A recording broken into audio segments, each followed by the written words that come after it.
오늘 본문 말씀으로 돌아와서 이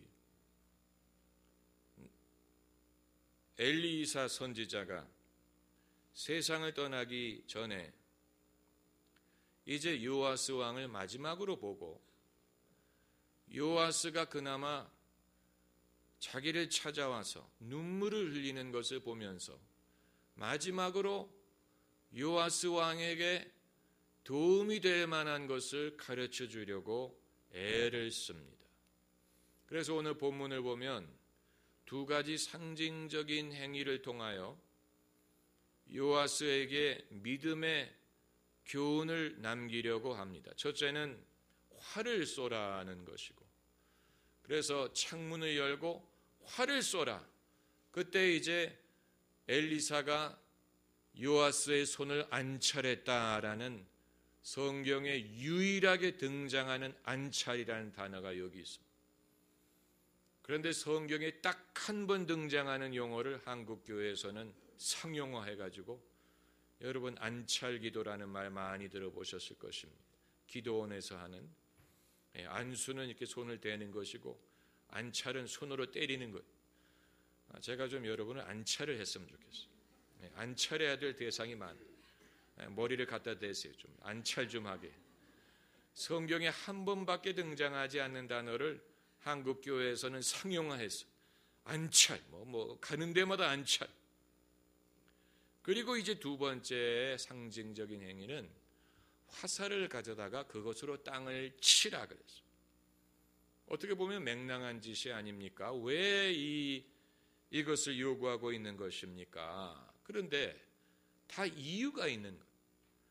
엘리사가 뭔가 요아스를 통해서 보고자 하는 것이 있고 그에게 말하고자 하는 것이 있는데 그것을 말로 다 설명할 수 없기 때문에 요아스에게 이 화살로 땅을 치라 그랬더니 요아스가 영문을 모르기 때문에 몇 번을 쳤다고 했습니까? 3번을 치고 멈추었다고 했어요. 그랬더니 하나님의 종이 어떻게 했습니까? 하나님의 종이, 하나님의 사람이 노했다. 이런 성경 구절은 우리가 붙여놔야 돼요. 많은 사람들이, 많은 사람은 아니지만 몇몇 사람들은 제가 가끔 화를 내는 것을 보고 주의 종이 예배 시간에 화를 내고 교인들이 움직이는 거 화를 내고 하품하면 화를 낸다. 목사가 화를 잘 낸다. 여러분, 하나님의 사람이 화를 낼 때는 이유가 있는 것입니다. 오죽하면 하나님의 사람이 화를 내겠어요. 그건 영적인 진리를 전달하고자 할 때 사람들이 육신적인 방법으로 나올 때 그것이 분노를 자아내는, 나는 영적인 것을 사람들에게 전하려고 애를 쓰는데 사람들은 철이 없고 육신적인 방법으로 대꾸를 하는. 그래서 요아스가 영문을 모르니까 화살로 땅을 치라 해서 3번 때렸어요. 그걸 보고 엘리사가 화를 냈어요. 그리고 말하기를 왕이 5, 6번을 칠 것이니이다. 그리하였다면 왕이 아람을 진멸하도록 쳤으리이다. 그러나 3번 쳤기 때문에 그런즉 이제 왕이 아람을 3번만 치리이다. 놀라운 일이죠. 여러분, 요아스가 왜 3번 치고 말았습니까? 민망하니까, 영문을 모르니까, 그래서 대충 하는 것. 그 이유를 알았더라면 100번이고 쳤을 것입니다. 그러나 대부분의 사람들은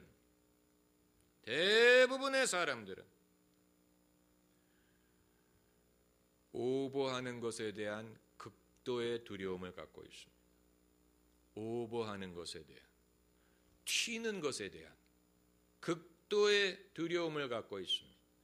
내가 너무 하는 게 아닐까, 내가 너무 감정적으로 대응하는 것이 아닐까, 내가 너무 오버라는 말 이상 다른 말이 없어요. 내가 너무 오버하는 것이 아닐까. 대부분의 사람들은 거기에 대해서 두려워하고 남들이 나를 이상하게 볼까 염려하고 소극적이고 소심합니다. 그러나 엘리사 선지자가 볼 때에는 임금이 이제 나라를 아람의 손으로부터 지키고 아람을 이겨야 되는 사명이 있는데 이런 소심함을 가지고는 결코 아람을 완패시키지 못한다는 사실을 발견합니다.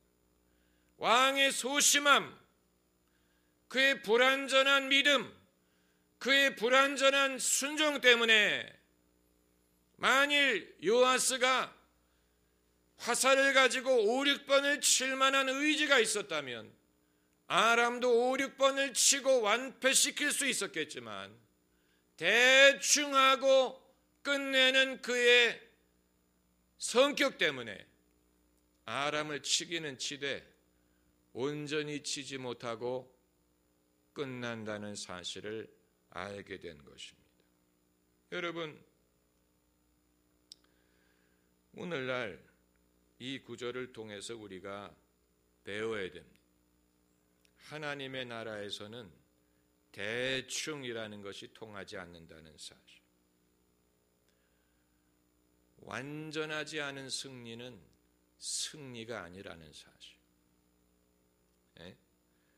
또 왜 누구는 하나님의 능력을 경험하고 대다수의 사람들은 경험하지 못하느냐 하는 이유, 그 이유를 본문에서 찾아야 됩니다. 아마 여러분 중에는 자기 자신의 성격에 대하여 결함이라고 생각하는 부분들이 있을 것입니다. 나는 너무 성격이 급해. 나는 너무 인내심이 없어. 나는 너무 고집이 세.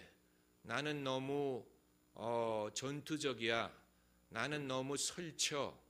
이런 식으로 자기의 성격에 결함이 있는 것처럼 생각을 하는 분들이 계실 텐데 그것이 결함이라는 것을 여러분이 스스로 깨달은 것이 아니고 남들이 그런 생각을 심어주었습니다.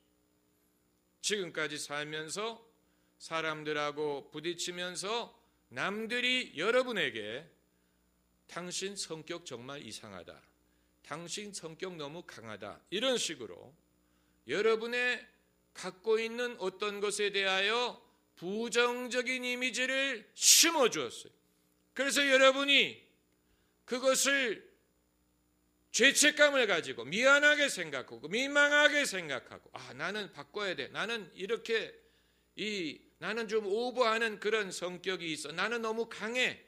이런 식으로 스스로를 통제하고 스스로를 가로막고 이런 분들이 많이 계실 것입니다.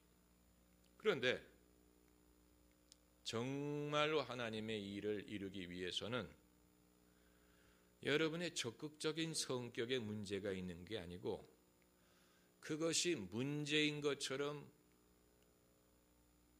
치부한 세상에게 문제가 있는 거예요. 그것이 문제인 것처럼 여러분에게 심어준 사람들이 잘못한 거예요. 여러분의 부모님은 그것을 문제로 말씀하지 않았을 거예요. 얘야, 너는 성격이 문제가 있다. 이렇게 부모님은 그렇게 말씀하지 않았을 거예요. 남들이 그렇게 말했어요. 그래서 우리는 일평생 내 감정을 통제하는 법을 배우고 내 의지를 통제하는 법을 배우고 꼬리를 내리는 법을 배워요. 그게 어느 정도는 사회생활에 필요할 수도 있지만 그러나 인생의 중대한 일을 이루는 과정에서는 꼬리를 내려야 되는 게 아니고 꼬리를 더 높이 들어야 될 때가 있어요. 의지를 꺾는 게 아니고 의지를 더 강하게 붙들어야 될 때가 있는데 대다수의 사람들이 요아스와 같은 경우에 있다. 그래서 화살로 땅을 때리라고 했을 때 영문을 모르고 대충 하다가 말아요. 의지가 강하지 못해. 그래서 승리를 얻더라도 완전한 승리를 얻지 못하는 사람들이 대부분이. 여러분, 나의 적극적인 성격은 그건 결함이 아니고 하나님의 역사를 이루기 위해서는 반드시 필요한 것입니다. 하나님이 여호수아에게 뭐라고 말씀하셨습니까? 강하고 담대하라. 그런데 우리는 담대하라라는 말은 이해하는데 강하라는 말은 잘 이해 못합니다. 하나님이 여호수아에게 강하라고 명령하셨어요. Be strong. 우리는 어떻게 하는 게 강한 것인지 잘 몰라요. 그냥 담대하다는 면만 이해해요. 마음을 강하게 먹고 용기를 가지고. 아니, 그거 말씀하시기 전에 하나님이 강하라고 명했어요. 너는 강해라. 그러나 요즘 세대는 어느 누구에게도 어떻게 하면 강하게 되는지에 대해서 배울 기회를 얻지 못합니다.